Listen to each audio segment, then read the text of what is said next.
Hey there YouTube, High Mileage Rider here, and today's video is a review of my brand new helmet for 2021.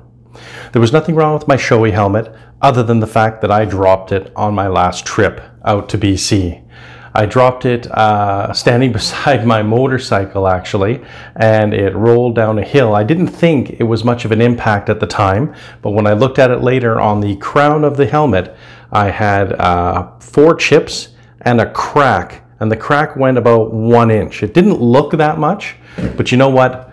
When it comes to protecting your head, riding a motorcycle, I personally don't want to take that kind of chance. And it's an opportunity to buy a brand new helmet. So, what did I go with? As you know, I have the 2019 Super Tenere ES now, and Steve and myself have been doing more off-road riding, mild off-road riding. And we've decided we want to do more of it. So I've decided that with my new helmet, I wanted to incorporate the ability to get goggles inside the helmet, as well as I wanted to look for something with a sun peak so that I would not have the sun shining directly in my eyes, especially when I was standing up on the bike looking down at the controls. I also wanted something that was lighter than my Shoei. My Shoei is a great helmet, very comfortable, did everything I needed, but it was quite heavy by comparison. It's 4 or 5 years old now. So I looked at the Arise, I looked at the Krios, the Climb Krios Pro, looked at the Shoei Hornet, looked at all those helmets, and decided on this one. The major reason is they all had roughly the same features.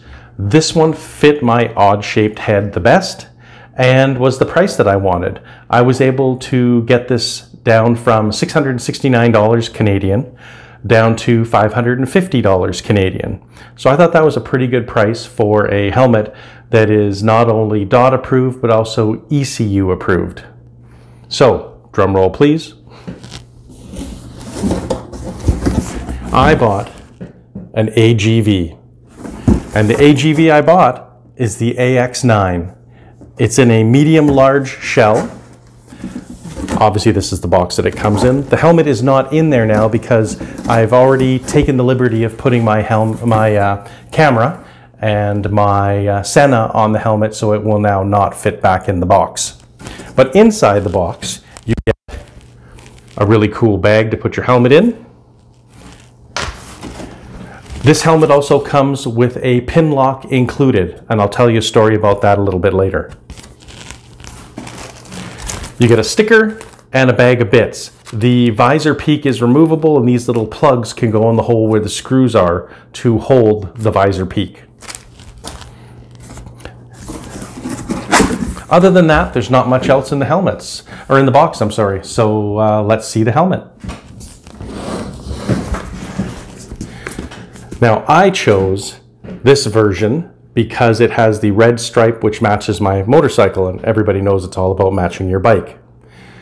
So this is a very light helmet. I don't know the exact numbers, specs as far as weight, but to me it feels substantially lighter than my Shoei.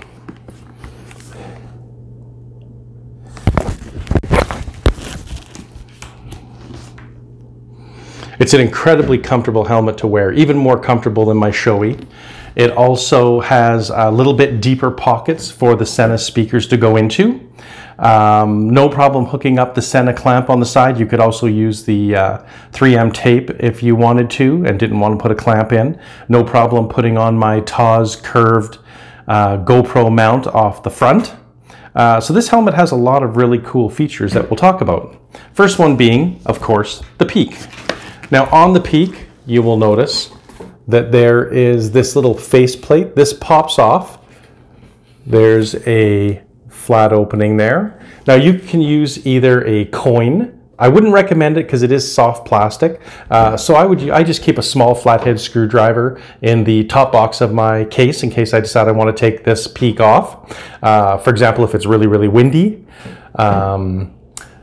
You pop this off and there are 2 screws. The 2 screws allow you to adjust the height of the peak by about a centimeter, roughly, just less than a centimeter. So there's one on that side and there's one on this side. So you can run this as a regular street helmet if you want, or wear it with the peak. The next really cool feature on this helmet is the visor. As you can see, it's not a standard visor that is flat on the bottom. The visor goes all the way up, obviously, comes down.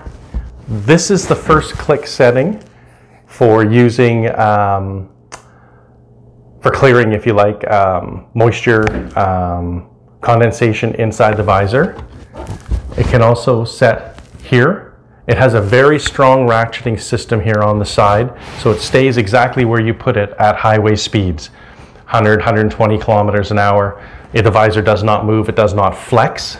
The optics through the visor are absolutely amazing. So with your peripheral vision, you can actually see about 190 degrees field of view.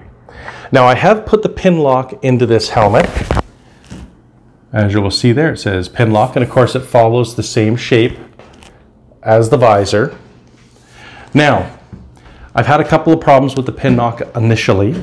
I took the helmet out of the bag initially, lightly brushed to get any dust off of the visor, put the pin lock in as per the instructions, and went out for my very first ride. It was probably, it was just around the neighborhood here, but it was probably about 8 degrees, plus 8 degrees Celsius, and within about 5 minutes or so, it fogged up completely. So then I rode a little bit further, another say 10, 15 minutes, and it got a little colder, went down to about +3, because we have winter here, unfortunately, and it started to form condensation in the pin lock, so much so that it was almost like looking through a fishbowl. There was a lot of water, a lot of condensation, a lot of fog. This did not seem normal to me. Of course, I had a pin lock on my showy helmet, never had these issues. So I went back to the dealer. They suggested I take the pin lock off the visor, take the visor off the helmet, and wash Dawn liquid soap. So I washed the visor, washed the pin lock as per their instructions, let it sit and dry on the counter overnight. Don't wipe it or anything like that. It actually dries without any smudges or fingerprints or anything.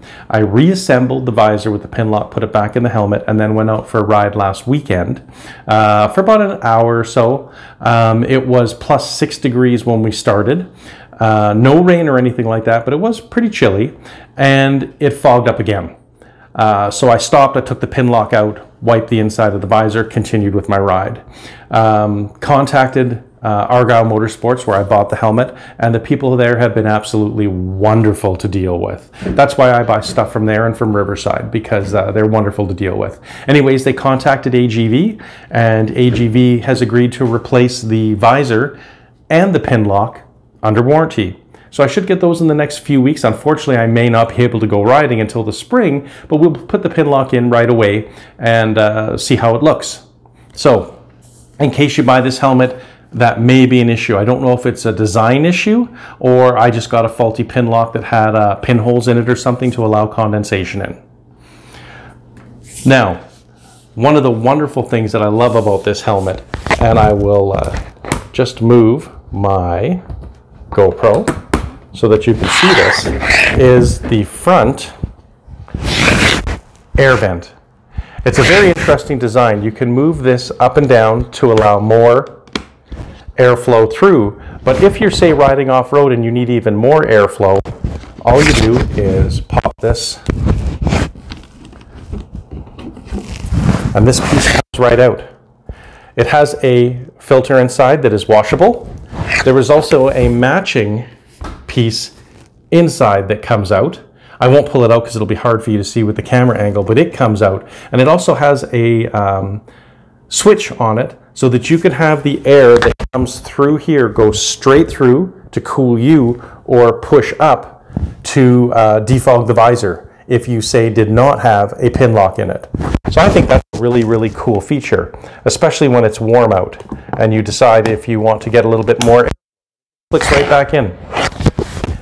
And luckily, having my GoPro here does not block the airflow coming through it. It still has really good airflow. Speaking of airflow, you can probably see here, or might not be able to see, let's go this way. There are 2 vents on the top that open and close. to bring airflow through the top of the helmet. And I got to tell you, they work really well because I forgot to close them when I went out for a ride the other day, and the top of my head was pretty damn chilly at +5 or 6 degrees. Now this AGV helmet has a couple of other really nice features that I like about it. Unfortunately, for the foam inside, it does not come with the emergency releases, which a lot of helmets have. But what it does have is this foam, this material, whatever we want to call it, is very, very soft to the skin, non-abrasive, especially if you have facial hair. Very, very comfortable. You can change cheek pads and such to get what you need. The chin curtain is very substantial. This creates a wonderful seal around your neck and makes this an incredibly quiet helmet to ride in, even with the peak on. The only issues I've ever had in the 2 rides that I did is I did go on one of the days, there was quite a gusting side wind, and I did find that if you were going to ride the bike at, say, over 100, 110 kilometers an hour, which is highway speeds here in Alberta, you may get a bit of a vibration from the visor. And AGV says that in their literature that comes in the box, that if you're going to be riding well over 100 kilometers an hour or 60 to 70 miles an hour, you may want to consider taking this off for that portion. It is a bit of a hassle in that you have to undo screws, but really, if you take your time, it only takes a couple of minutes to do. While we're talking about the removal of the visor, let's talk about the shield. One thing that I really did love about my Shoei was it had the quick release little press clamp to change your visor from, say, a dark tint during the day to a clear one at night. Now, that system, once you got used to it, you could change your visors in under 1 minute. This will take you a little bit longer. You can see that there's a screw here, and then there is a fabric rubber type washer that goes underneath. You need to undo that screw, undo the screw on the other side in order to take the visor off and put the new visor on if you're going, again, from dark tint to a clear visor. Or if you wanted to just take the visor right out, which you can do. So it will take you a little bit longer, just so you're aware. One of the reasons I picked this helmet is, besides the looks and the function, you have the ability to put the visor all the way up and put goggles on without taking the visor off. The goggle strap will actually slide right underneath here. There is enough space, and then the strap will go around the back of the helmet, and you can wear the goggles without taking the visor off. I made the mistake on my first time riding off-road of not having goggles, and I did not understand, and I could not believe how much dust gets on the inside of your visor of your helmet when you think that you have a seal around the neck. Dust can find its way anywhere, apparently. So that was a really, really good feature to have. Now, as you can see, I have everything mounted roughly in the same place as I did on my Shoei. I have my SENA 20S clamp on the side. I have my GoPro on the front. And again, I'm using a GoPro sticky with the TOZ curved clamp to hold the GoPro in the front of the helmet. On the side, we have the GoPro proprietary 3.5mm mic adapter, which you unfortunately have to use in order to capture audio, your voice, overlaying with the video that you're doing. And you do need the how does it go again? I forget. TRS to TRRS, whatever, a 2 black lines to a 3 black lines in order to transfer it into the helmet. What I did was I found it very easy to remove the inner liner, to run all of the cables inside and then put the liner back in. None of the cables interfere or have any pressure points on your head. So it's been a very easy helmet to make the transition for motovlogging.